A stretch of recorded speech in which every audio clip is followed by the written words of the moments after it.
Hello everyone. आजकल parents जो है वो अपने बच्चों की ग्रोथ को लेके काफ़ी परेशान रहते हैं। उन्हें लगता है कि हमारा जो बच्चा है वो उसकी उम्र के बाकी बच्चों से ग्रोथ में थोड़ा सा पीछे है। बच्चों की जो ग्रोथ है वो कुछ फैक्टर्स पे डिपेंड करती है, जिसमें सबसे फर्स्ट फैक्टर आता है जेनेटिक।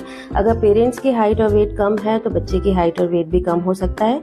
नेक्स्ट जो फैक्टर आता है न्यूट्रिशन। अगर आपका बच्चा प्रॉपर न्यूट्रिशन नहीं ले रहा है, प्रॉपर खाना नहीं खा रहा है, फ्रूट्स और वेजिटेबल्स नहीं खा रहा है, तो उसकी वजह से भी उसकी जो हाइट और वेट है वो कम रह सकता है। नेक्स्ट फैक्टर आता है स्लीप। अगर आपका बच्चा प्रॉपर स्लीप नहीं ले रहा है तो उसकी वजह से भी उसकी जो ग्रोथ है वो कम हो सकती है। अगला फैक्टर आता है फिजिकल एक्टिविटी की कमी। आजकल बच्चों का जो स्क्रीन टाइम है वो बहुत ज़्यादा बढ़ गया है।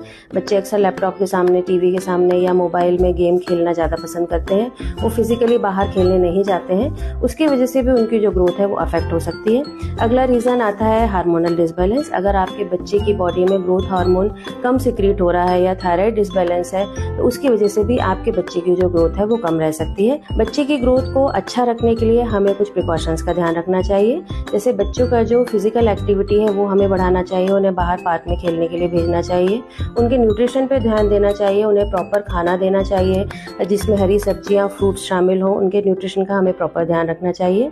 इसके अलावा हमें टाइम टाइम पे उनके हेल्थ चेकअप कराते रहना चाहिए, जिससे हमें कोई भी अंडरलाइंग डिजीज़ है या हार्मोनल डिसबैलेंस है तो उसके बारे में पता चल सके।